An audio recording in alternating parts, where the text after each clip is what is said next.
दिल्ली के हैदराबाद हाउस में प्रधानमंत्री नरेंद्र मोदी ने जब अपने समकक्ष नवाज शरीफ से मुलाकात की तो दोनों की गर्मजोशी और खुशमिजाजी संबंधों में बेहतरीन समीकरण का संकेत दे रही थी। उम्मीद तो यही जगी है कि दोनों देशों के बीच खड़ी नफरत और अविश्वास की दीवार इस नई पहल से टूट जाएगी।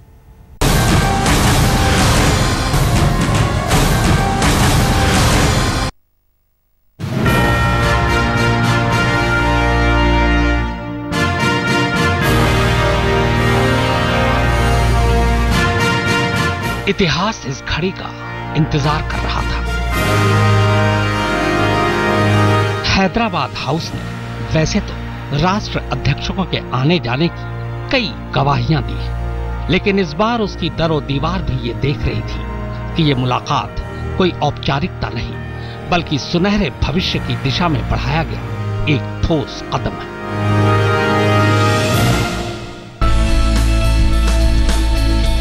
घड़ी की सुइयों ने जैसे ही दोपहर 12:25 का अलार्म बजाया, जमाने ने भारत के नए प्रधानमंत्री नरेंद्र मोदी को नवाज शरीफ से हाथ मिलाते देखा। नवाज के होठों पर एक शरीफ मुस्कान थी, मोदी के चेहरे पर पाकिस्तान से बेहतर रिश्ते की उम्मीद वाली एक खुशमिजाज और अल्हड़ हंसी। दोनों नेताओं के मिले हाथ ये बताने के लिए काफी है कि नियत में खोट न हो तो दिल भी मिल ही जाते हैं। यकीनन हैदराबाद हाउस में दिल मिलाने की एक ईमानदार कोशिश तो शुरू हो ही गई है। We want peaceful and friendly relations with Pakistan. However, for such relations to proceed, it is important that terror and violence is brought to an end. फिर उस ऐतिहासिक कमरे का दरवाजा खुला जिसमें भविष्य का दरवाजा खोलने की एक पहल होनी थी। नवाज शरीफ को लेकर मोदी अपने दल बल के साथ आने वाले कल की तस्वीर बनाने में जुट गए। शरीफ के साथ उनके विदेशी मामलों के सलाहकार सरताज अजीज और दूसरे डिप्लोमेट थे, तो मोदी के साथ विदेश मंत्री सुषमा स्वराज और विदेश सेवा के आला अधिकारी।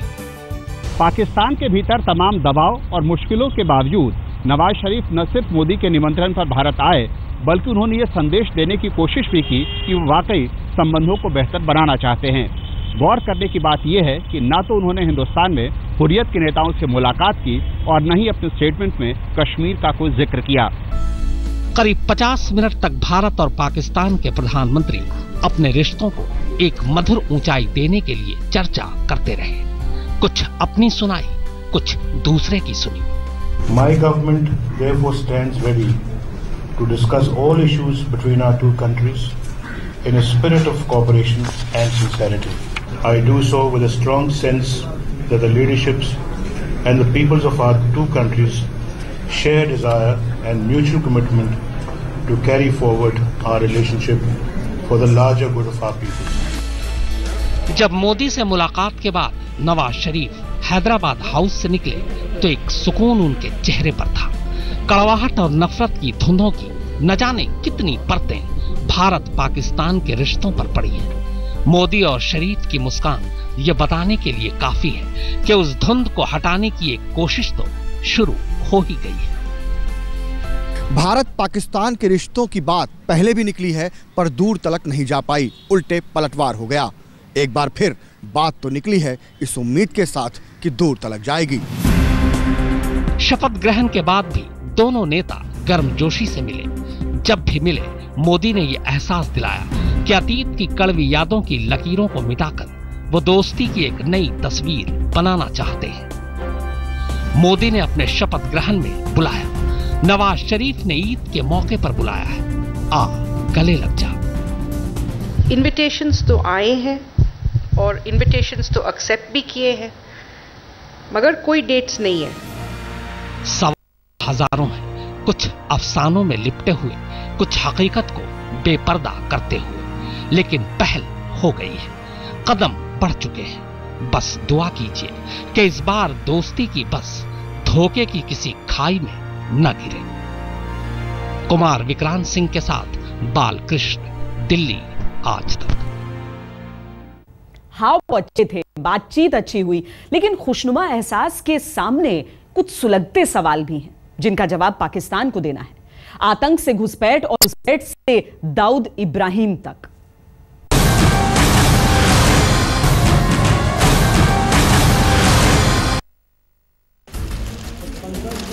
मुलाकात शिष्टाचार से आगे कुछ चुभते, कुछ तीखे सवालों के तीर झेलने के लिए भी थी। माना कि दोस्ती की नई कस्में खाई हैं, माना कि मोहब्बत भरे रिश्ते के नए अफसाने गढ़े गए हैं, माना कि दुश्मनी मिटाने के लिए भाईचारे के नए गीत गाए गए हैं, लेकिन इस लेकिन के सामने तमाम सवाल हैं जो पाकिस्तान की तरफ उंगली उठाते हैं। पाकिस्तान के सामने पहला सवाल कि आतंकवाद पर लगेगा लगाम। भारत ने जब भी पाकिस्तान को गले लगाने की कोशिश की, पाकिस्तान ने पीठ पे आतंकवाद का खंजर चुभो दिया। कश्मीर से कन्याकुमारी तक हिंदुस्तान पाकिस्तानी आतंक से परेशान है। ये सवाल मोदी की रहनुमाई में हिंदुस्तान ने नवाज शरीफ के सामने रख दिया है। It was conveyed that Pakistan must abide by its commitment to prevent its territory and territory under its control from being used for terrorism against India. We also expect necessary steps will be taken in the Mumbai terror attack trial underway in Pakistan to ensure speedy progress of the case and the conviction of those responsible. Pakistan के सामने दूसरा सवाल 26/11 के दोषियों को कब मिलेगी सजा। 26/11 के वो 3 दिन 3 रातें किसी हिंदुस्तानी के भुलाए भी नहीं भूल सकती। मुंबई का जख्म हिंदुस्तान के सीने का नासूर बन गया। मोदी से शरीफ की मुलाकात हुई तो वो बात भी उठी और ये सवाल भी कि 26/11 के हमले की जांच पर पाकिस्तान कब तक कुंडली मारकर बैठा रहेगा। पाकिस्तान के सामने तीसरा सवाल, दाऊद पर क्या करेगा पड़ोसी देश। 1993 के मुंबई के सीरियल बम धमाकों का सबसे बड़ा गुनहगार दाऊद इब्राहिम पाकिस्तान की पनाह में है। भारत उसे अपने इंसाफ की चौखट पर लाना चाहता है, लेकिन पाकिस्तान इसके लिए तैयार नहीं होता। ये सवाल भी नवाज शरीफ के सामने उठा। मामला संवेदनशील है, लिहाजा मीडिया से सरकार भी बचती बचाती जुबान में ही बोलती रही। देखिए, आप कुछ नहीं मान सकते। मैं तो सिर्फ ये कह रही हूँ आपको कि मैं डिटेल्स नहीं देना चाहती हूँ, क्योंकि ये तो सारे कॉन्फिडेंशियल मीटिंग्स हैं, और अगर आपको वर्ड पर वर्ड दिखाऊं कि क्या डिस्कस हुआ तो फिर ये कॉन्फिडेंशियलिटी की क्या बात होती है। पाकिस्तान के सामने भारत ने दोस्ती की कोई शर्त तो नहीं रखी, लेकिन वो सवाल जरूर रखे जिनका हल निकाले बगैर रिश्ते सामान्य हो ही नहीं सकते। शरीफ ने कबूल किया कि अब वो शांति के लिए काम करेंगे। इसलिए याद आया कि 15 साल पहले लाहौर में दोस्ती की बस लेकर निकले अटल बिहारी वाजपेयी के भरोसे को पाकिस्तान ने कैसे करगिल की लड़ाई में दफन कर दिया था। लाहौर घोषणा पत्र को नवाज शरीफ ने फिर से दोहराया, फिर से सुनाया कि दुश्मनी लाख सही, लेकिन दोस्ती के लिए लाहौर से आगे जाने को तैयार हैं। I recalled to Prime Minister Modi my invitation to Prime Minister Vajpayee to Lahore in February 1999 and told him that I intended to pick up the threads of the Lahore Declaration from where it had to be left off in October 1999. Narendra Modi Nawaz Sharif की बातचीत में ये पहलू तो सामने आया कि अच्छे दिन भारत में ही नहीं पाकिस्तान में भी आ सकते हैं और पूरे दक्षिण एशिया में आ सकते हैं, बशर्ते कि दोनों देश दोस्ती का हाथ मजबूती से थामें और एक दूसरे के साथ इस राह पर आगे बढ़े।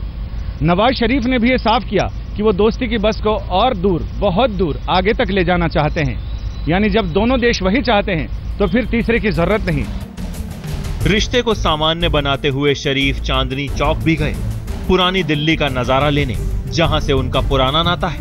वो जामा मस्जिद भी गए, जहां शाही इमाम से मुलाकात की। इन सब के बीच शरीफ ने मोदी को न्योता दिया है, आने जाने से मेल मिलाप के रास्ते खुलेंगे और वो गिरह भी खुलेगी जिसने 67 साल से भारत पाकिस्तान को जकड़ कर रखा है। उम्मीद तो यही है। बालकृष्ण के साथ संजय शर्मा, दिल्ली आज तक। डिप्लोमेसी की मेज पर नरेंद्र मोदी और नवाज शरीफ की बातचीत से पहले मां पर बात हुई। मां की ममता और भावुकता के मीठे डोर ने दोनों को बांधा और उम्मीद है कि मोहब्बत के इसी धागे से दोनों देशों के रिश्ते भी बंध जाएंगे।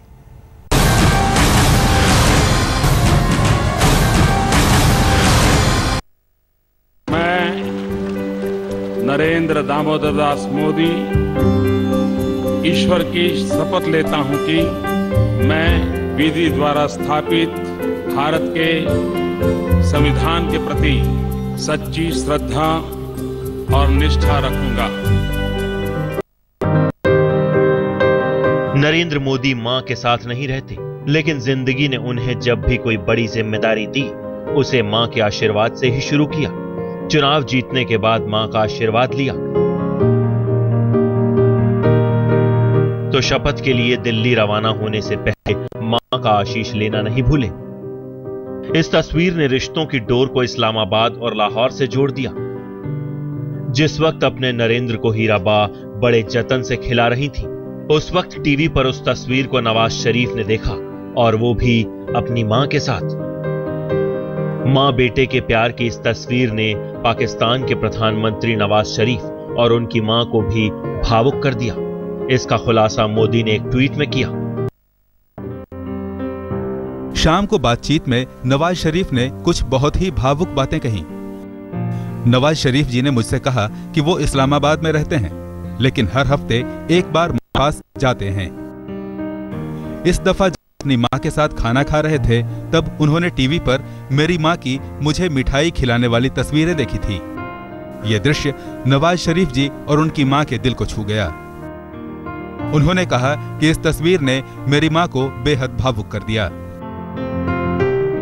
क्या पता भावुकता की मीठी डोर में बंधे नमो और नवाज एक नए रिश्ते का आगाज कर दें।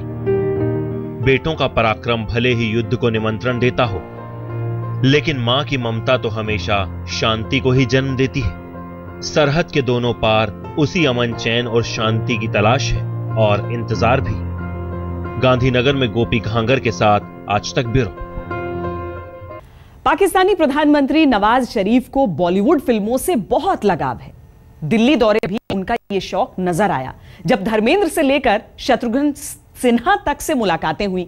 क्या पता बॉलीवुड जैसे हसीन सपने दिखाता है, उसे मोदी के साथ मिलकर शरीफ सच बनाने की कोशिश करें।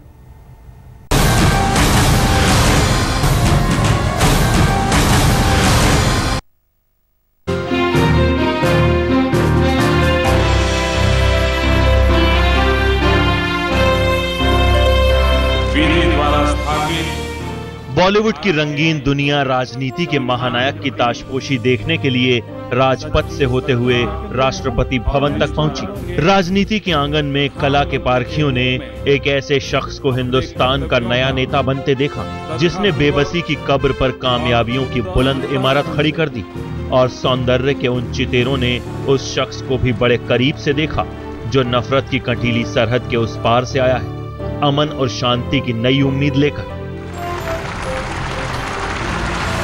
पंछी, नदियां, पवन के झोंके, कोई सरहद ना इन्हें रोके, और सरहद बॉलीवुड के चाहने वालों को भी नहीं रोकती है। यही वजह है कि पाकिस्तान के प्रधानमंत्री ने अपने बिजी प्रोग्राम में प्रणब मुखर्जी, नरेंद्र मोदी, अटल बिहारी वाजपेयी और नेपाल के प्रधानमंत्री से मुलाकात करने के साथ साथ बॉलीवुड की महान हस्तियां धर्मेंद्र और शत्रुघ्न सिन्हा से भी गुफ्तगू करने का वक्त निकाला। 26 मई को शपथ समारोह बीता। 27 मई को शरीफ मोदी से मिले, लेकिन उससे पहले उनकी मुलाकात बॉलीवुड के ही मैन धर्मेंद्र से हुई। जिस हीरो की फिल्में देखकर जवान हुए, उससे मिलना शरीफ के लिए भी किसी जादुई एहसास से कम नहीं था। ये मुलाकात गुजरे दौर की मधुर यादों की नई दास्तान बन गई। आपकी फैन है क्या वो? फैन नहीं, मैं उनका फैन।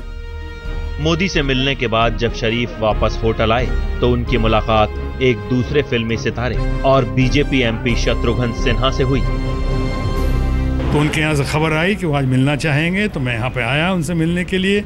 ये उनकी बड़प्पन है और बढ़िया लगा। हमारी मुलाकात जो है बहुत ही सोशल रहा, बहुत ही इमोशनल रहा।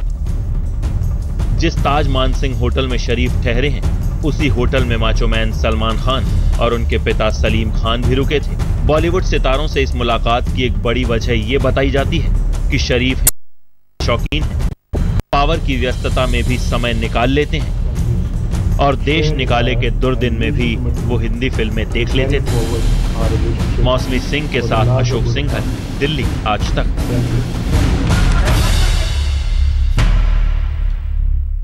विशेष में इतना ही। देश और दुनिया की बाकी खबरों के लिए आप देखते रहिए आज तक।